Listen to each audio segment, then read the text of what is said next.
Are religions unfair to women?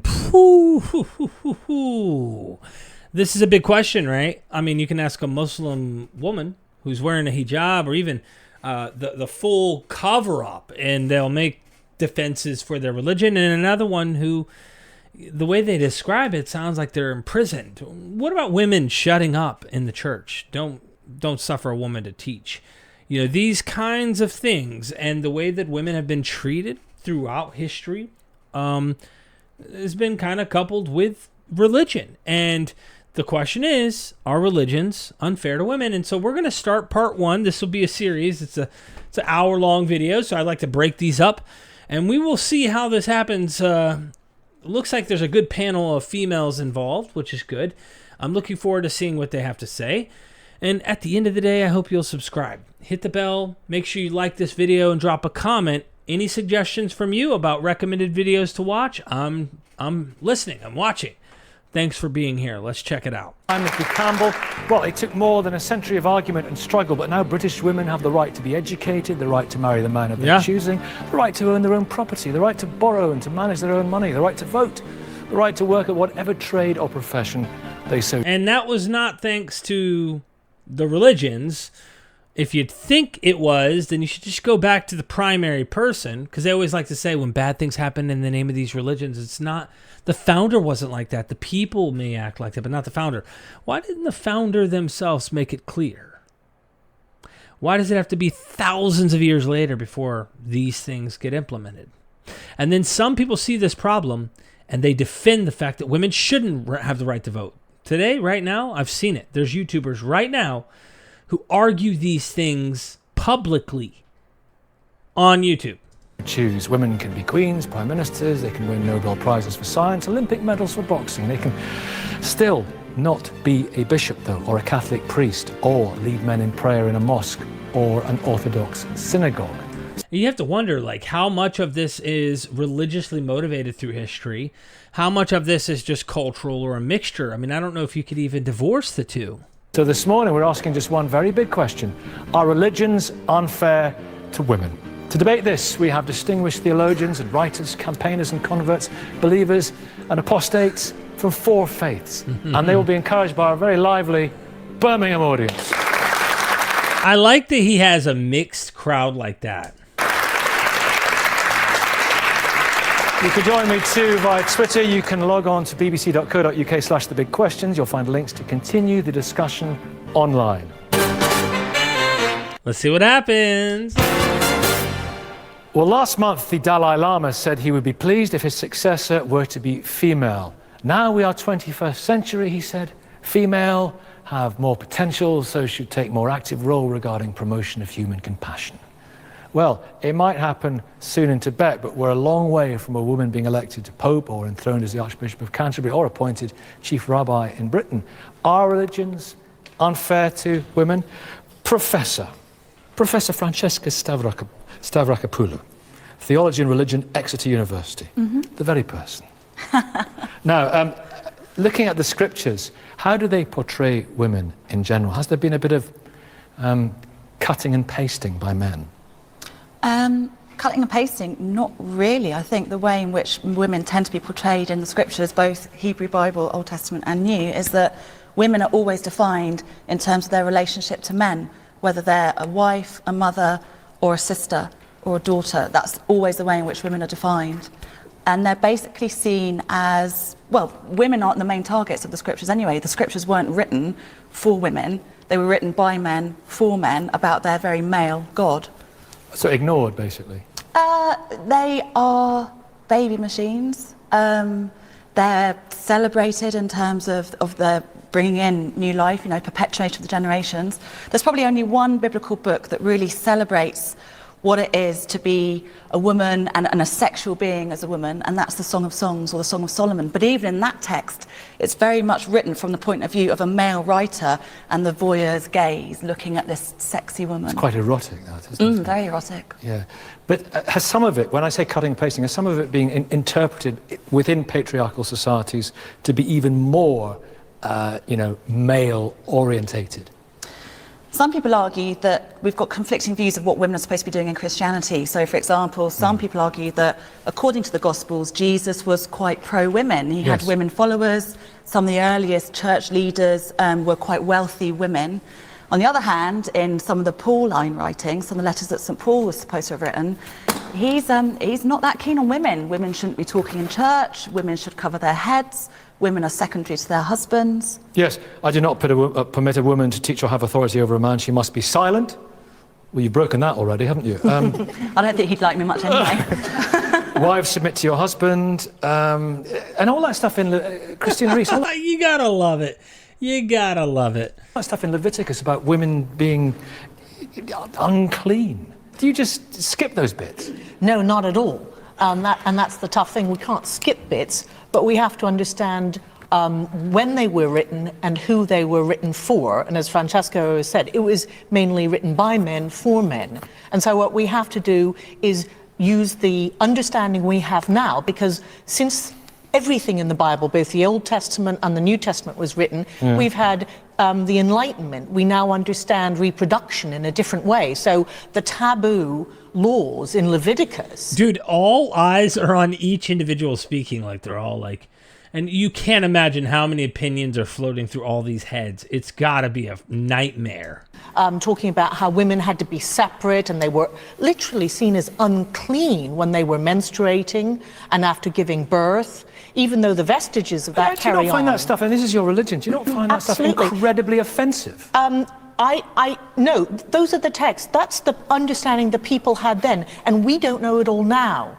But Nikki, what we do know now, we know enough to make the changes that we can, because Paul, he wrote as a good Jewish man in first century Palestine. If Paul were alive and here today, he was absolutely passionate about helping people to understand who Jesus was, who he saw as the Christ, the Messiah. So he'd be different now. If Paul were here in... I mean, he was concerned with the death and resurrection of Jesus. I want to hear nothing but the gospel, the death, burial, and resurrection. I mean, that's literally it. So I don't even think he cared for people to know Jesus. I think that he cared about people knowing the atonement factor. That's it. Written today, he would be scolding the Church of England, my beloved church, that still discriminates against women. And he would... I don't know if he would do it for those reasons. I think he'd be doing it because they're teaching completely different things from what Paul himself actually taught. Saying, our mission...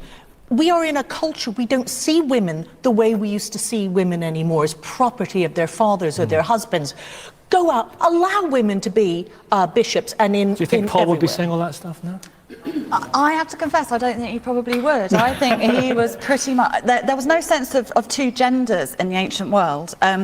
Women were often seen, particularly in these ancient Jewish and ancient Christian societies, as a deviant form of a man. And I think Paul would find that very hard to let go of. But That's why the Gospel of Thomas has the idea that a woman who gets the gnosis will become a man.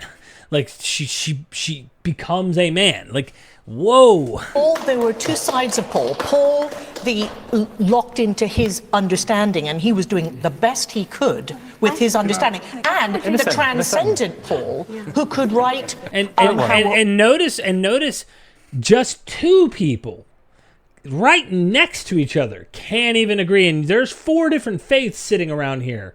An atheist and clearly a Christian. I mean, where's this headed, right? All members of the same body, and anyone who is baptized into Christ places their faith. Are absolutely all old barriers are broken down. No, the same structural form in society stayed the same.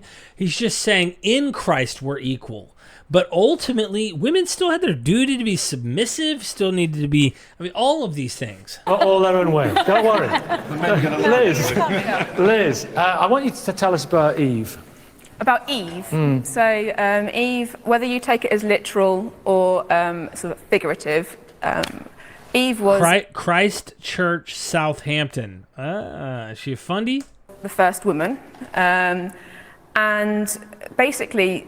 she was created to be Adam's helper. And it's very important that she was created, and it says very clearly in Genesis, that both male and female were created in the image of God. That's Genesis 2 or Genesis 1? Which This is 2, I Genesis think. 1. Is it 1? One. Okay, these people know better than I do. 1 they're created together. Genesis 2 they're created as a helper. That they are Creation created. stories. One's equal and one's as a helper. Yeah. And but a helper is equal, and this is where the interesting debate comes in. But anyway, because Eve, whether that's literal or figurative, was taken from Adam's rib, which is from the side, not from the head, not from the feet, so not to rule and not to be oppressed, but from the side to be an equal partner in life. And so Eve was Adam's partner, but God also did say that Adam was first and Eve was to be his helper, and then in the fall, which is when sin entered the world, that was turned on its head. So it was meant to be God ruling people and people ruling creation, and in the fall you have the serpent Francesca's looking like God. It's a Christian interpretation, it seems. Definitely not the ancient Hebraic one. tempting and leading Eve, the woman, astray, and then her leading her husband, Adam. Wasn't fault. Adam should have said no. Yeah. He could have said no. Yeah. He chose to follow Eve, and in so doing, he said, "I'm better. I know better than God." Unfortunately, similar to what you're saying, I Is know that why better women than can't God. be leaders? Yeah, it goes back to, so that passage you read out from 1 Timothy, if you look what carries on, it actually refers back to Adam and Eve. And if they do become leaders in the church or elsewhere, you think there are potential problems? There are potential problems, yeah. I mean, particularly on the issue of bishops that you mentioned earlier. So the Church of England is doing its absolute best to be inclusive, to avoid division. And that's a fantastic thing, because we are called to unity. And this is a secondary issue. I'm not saying that people who disagree are not Christians, but as a layperson, I can make this decision. I can choose to go to a church with a male vicar or a female vicar, and I have that freedom of choice. If you are a male vicar who has doctrinal reasons why you're not happy to have a woman in leadership over you because you believe and hold firm to those teachings, that is where the problem's coming in. I understand. And it needs to be a compromise. So you believe as God is head of Christ, so man is head of woman. And what about something like a woman prime minister? Might there be problems there as well? So there's no prohibition, because the Bible's only referring to marriage and church. But there could be a problem. But there could be a problem because you've got to ask about the dynamic of that relationship, with her husband. When she goes home, if she's been ruling the country, is he still head of that marriage? But this is where it falls to bits. Can I Christians can't even agree here. We're the whole human beings. Look, we've got 6 angry people over here. In a second. We've got plenty of time. We've got plenty of time. Were Muslim ones in Bangladesh. Yeah, okay. We've got plenty of time now. Female prime Just a minister was quick point of information. Sri Lanka. Women have 2 X chromosomes, and the Y chromosome is a mutation. If only they'd known that at the time, they might have written a different story. In terms of physical side, everyone's sort of in the womb, they're all female and they become male. Okay, yeah, cool. Well, we were talking about prime ministers, so the obvious thing to say is we've just lost Lady Thatcher. I'd love to have seen you argue with her that she wasn't supposed to be in a position of leadership. I didn't actually say that. I very clearly said that wasn't the case. No, but she said when Lady Thatcher got home, there might have been problems in the marriage. And I said there's no prohibition, there's absolutely no problem. I don't personally have any problem with women holding positions of responsibility, any level. I'm just saying it might potentially cause... Paul, you know why this problem even exists? Because Paul said some shit. The letters of Paul said some shit. We don't even know if Paul said this. And that is disputed. Was it interpolated by later church authorities to try and suppress women? Because women, there's various versions of Christianity where women were, apostles, where women were literally leading and baptizing people. Paul and Thecla is an example. Thecla, this fictive lady, I think she's fictive. Maybe there was a person named Thecla, but they were doing this kind of stuff. Big problem. If it doesn't for her, then that's brilliant. But when she went to speak to the Church of Scotland, as somebody who'd been raised a Methodist, essentially you would have said, sorry, Prime Minister, you cannot address the Church of Scotland because you're a woman. I don't know about what happened at that meeting. What we're talking about is teaching the Word of God. Anything else? No, your interpretation of the word. It's about church, and it's about church, and it's about marriage, and that's very clearly what the Bible's talking about. Vicky, Yeah, I wonder, because I would say that your interpretation of male and female roles actually really undersells what the resurrection of Jesus Christ accomplished. My view of it is so much bigger Theologian than the view that you're and selling. writer. A theologian, Dennis R. MacDonald calls theologian, he thinks theology is a 4-letter word. Crap, right? I am a real fan of the verse, and I want to ask you what your interpretation of this. Galatians 3:28 says, "There is neither male nor female, Greek nor Jew, slave nor free. The resurrection of Jesus has done away with these old divisions." So for me, I would look at all of the divisions that you're putting up, and I would say, actually, if the resurrection isn't enough to cancel out those barriers, then what has it accomplished? It's a great verse you bring up. Brilliant verse. But it's not, you're twisting its meaning. So actually, that's what verse is talking about. Straightforward. There's no slave or free. It's talking about salvation. Can I just say, Liz, that's not the first time. It is talking about salvation and the roles that women and men play still in society never changed. Paul continues to use these categories and the roles of women being different from men. And I mean, if that were the case, enslaved, neither free nor slave, then why are there still slaves obey your masters? And all, like, there's a lot of this. Even Christians who owned other slaves, maybe there's an encouragement to say, hey, free your brother, you know, that's the goal. But society keeps going, and they think the end of the world is going to happen soon. So, like, it's really, really crazy how this issue is a problem 2,000 years later, when the original people were thinking, we don't have tomorrow. The end is happening. I've heard that phrase on this program. You're twisting its meaning. So what that passage is talking about is our salvation. In Jesus' death and resurrection, every single person is equally saved. There is no difference in the amount that we're saved. But that doesn't mean that we're no longer different. Not enough. No, it's complete enough. How come we couldn't fix that? The debating kind of annoys me. I don't know. This is why I don't like debating, because it's like talking over each other and getting That delineation between Adam and Eve, because that was the fall, wasn't it? So prior to that, so before is there the headship fall, in heaven? Do males in heaven then remain? You know, I don't know. Is it on the question? I don't know the answer Nikki, to. headship is a concept that doesn't even appear in the Bible. There is no word headship in the Bible at all. You can look, it's not there. It's an accretion that is put on by Paul using the word head. Biblical expert beside you. Head, phale. Francesca. And it has ambiguous meanings. We don't know what it meant. Paul was trying to have order, and his understanding, and he even said himself that there are some things that he appeals to nature about, like men having short hair and women having long hair and things like that. And he always finished those passages by saying, nevertheless, I say to you, in Christ, you are both under Christ. Very quickly, Francesca Stavrakopoulou, headship in the Bible. Not in that term, no, but what it's doing is drawing on the idea that in the Old Testament, idolatrous, rebellious Israelites were the adulterous wife of God.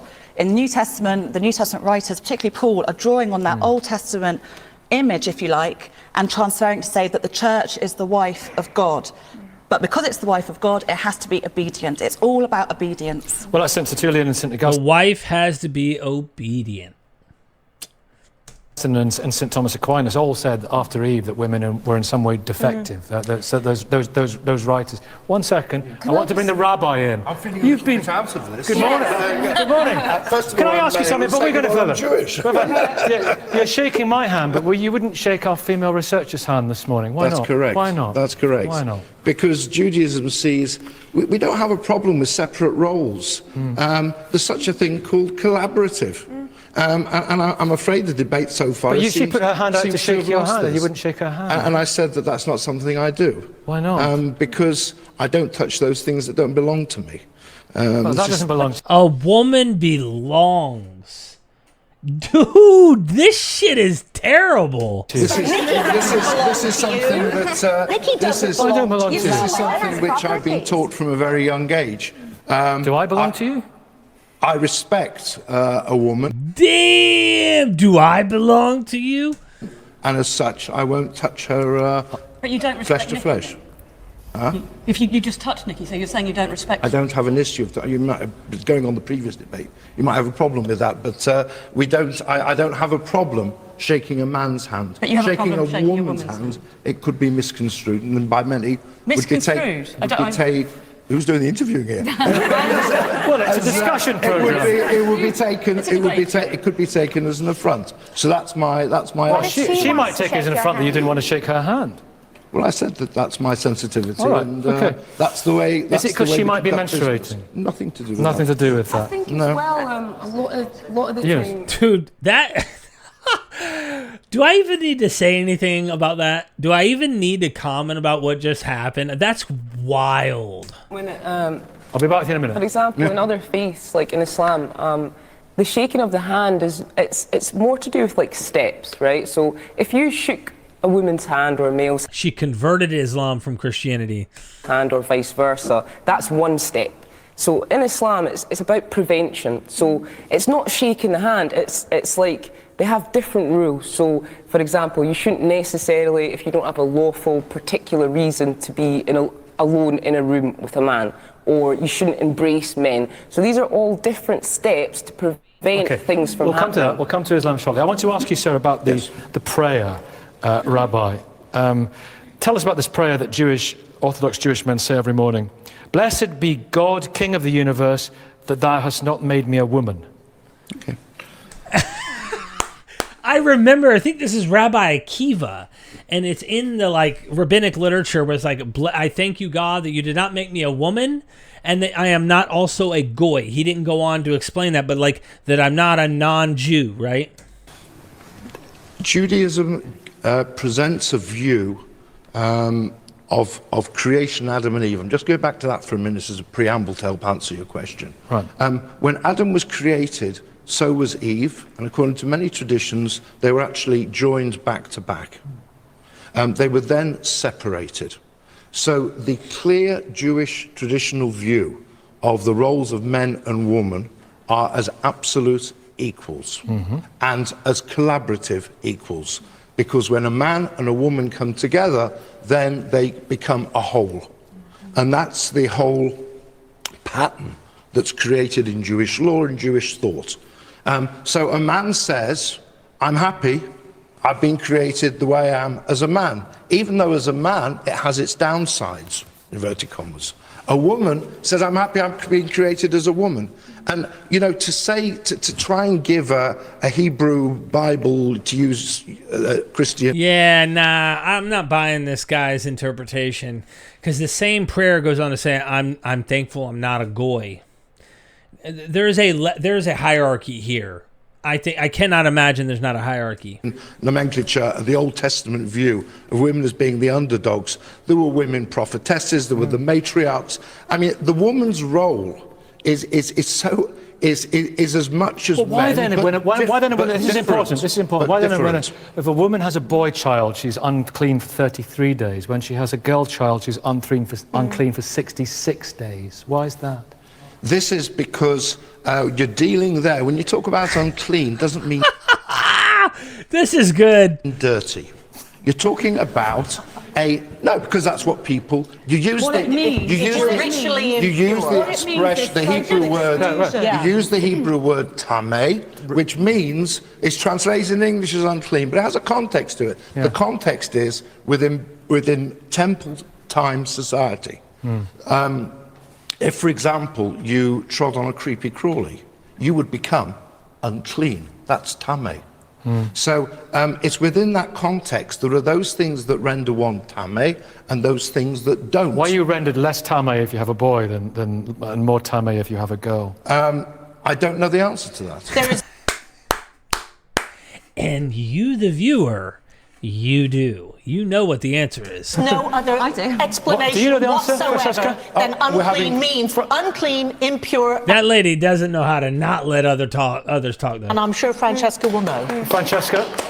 I'm sorry, you said that very categorically. The reason... I spend about maybe 10 hours a day studying the sources. I'm very interested in your categorical statement, which clearly runs contrary to everything I understand. Could you please explain? Well, Francesca, you've studied this area. I don't spend that same amount of time, but in my reading of the Torah and understanding, how else is when men and women commit sins, it takes exactly twice as long for the woman to become pure and clean again than it does for the man. And Nikki talked about 33 days after a boy child, What sin? and then 60. In Leviticus, don't look confused. It's in there. What It's sins? Please tell me. a wide variety one. of sins. Wide Let Francesca slap this rabbi. variety of sins, and then. What about the double standards on blood that you've all spoken double about, standards. Francesca? The double standard on blood. What do you mean by that? There's a double standard on blood regulations in Torah, because, and it's based on male and female. So when a woman gives birth to a male child, that male child is circumcised on the 8th day. The blood of the circumcised penis, so male circumcision blood, in a way hastens her impurity process. So she's only impure for a shorter amount of time, 33 days. Whereas if she has a female child, there's no penis to circumcise, so therefore she stays impure for longer. What it comes down to is that the blood of animal sacrifice and the blood of the male circumcised penis is pretty much, it's holy. Female blood, whether it's menstruation, whether it's the blood of childbirth, is unholy. Ooh, I'm stopping this one there. I'm stopping this one there. Dude, Francesca just came in and pop, Rabbi, let me school you, Rabbi. And if he goes into the Hebrew, I'm sure she knows the Hebrew. So, like, damn, this is good. This is good. What do you think so far? What did you like the most? Comment down below. YouTube looks at that stuff and says, hey, I'm going to reward this channel. There's people who are talking. They like this content. And they recommend it to more people so we can grow and get more attention. Because truth be told, you can't deny what we're seeing and hearing right now, ladies and gentlemen. Subscribe, hit the bell, and check all. If you don't, you won't get notified every time we do a reaction. I love to see your comments there quick, early. It helps this stuff grow. Like it, share it to your community tab. Join our Patreon if you want to go further and support us. You get early access and private. You can privately message me and all that. But until next time, remember, we got part 2 and 3, and see you then.